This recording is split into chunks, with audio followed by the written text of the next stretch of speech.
ராமே சொல்லுவோமா? எவ்வளவு அழகா தாவீது ராஜா சொல்லுகிறார் பாருங்க. என் ஆத்துமா, அவர் சொல்றாரு, என் ஜீவனுள்ள தேவன் மேல் தாகமா இருக்கிறது. அந்த வார்த்தை வந்துச்சு பாருங்க. ஏசாயா 44:3 என்ன சொன்னாரு? தாகம் முழுமே தண்ணீரேன்னு சொன்னாரு.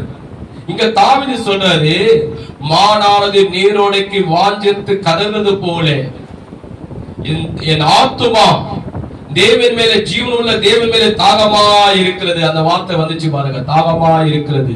எல்லாரும் சேர்த்து சொல்லுங்க, தாகமா இருக்கிறது. போதும். நான் எப்போதும் தேவனுடைய சந்ததியில் வந்து நிற்பேன். அவருக்கு என்ன சொன்னாரு? தாகம்.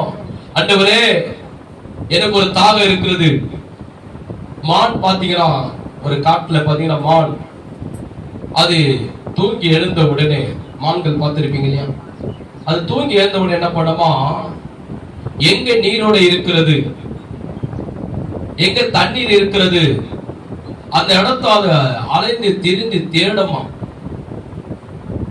அலைந்து திரிந்து தேடி தேடி தேடி தேடி போய் தன் நீரோடியிலே, ஆறுகளிலே, குன்றுகளிலே ஓடுகிற தண்ணீரை, அது ரொம்ப தாகத்தோடு தண்ணியை குடிக்கும்.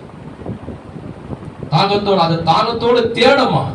அது கிடைச்ச உடனே ரொம்ப தாக தீர்ற வரைக்கும் தண்ணீரை குடிச்சுக்கிட்டே இருக்கும் மான்கள்.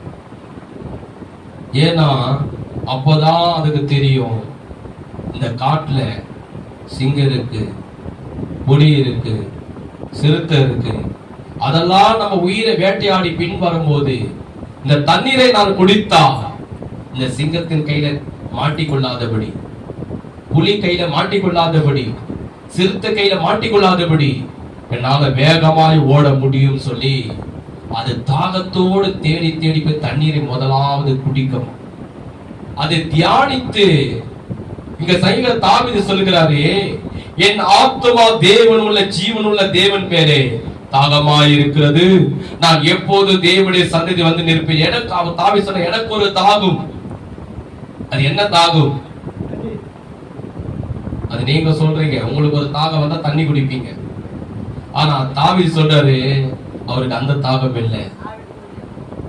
ஆண்டவருடைய ஆலயத்துக்கு எப்போ போவேன், எப்போ தேவனுடைய ஆலயத்தில் போய் உட்கார்ந்து கர்த்தரை துதிப்பேன், எப்போது தேவனை நான் ஆராதிப்பேன், எப்போது தேவனுடைய வார்த்தையை நான் கேட்பேன், எப்போது மற்றவர்களுக்கு சுவிசேஷத்தை, இயேசு கிறிஸ்து ஒருவர் தான் நம்முடைய பாவங்களுக்காக ரத்தம் சிந்து மரித்தார், உயிர்த்தெழுந்தார் என்று, திரும்பி ராஜாவா வரப்போகிறார் என்று நான் சொல்லுவேன் என்று ஒரு தாகம்.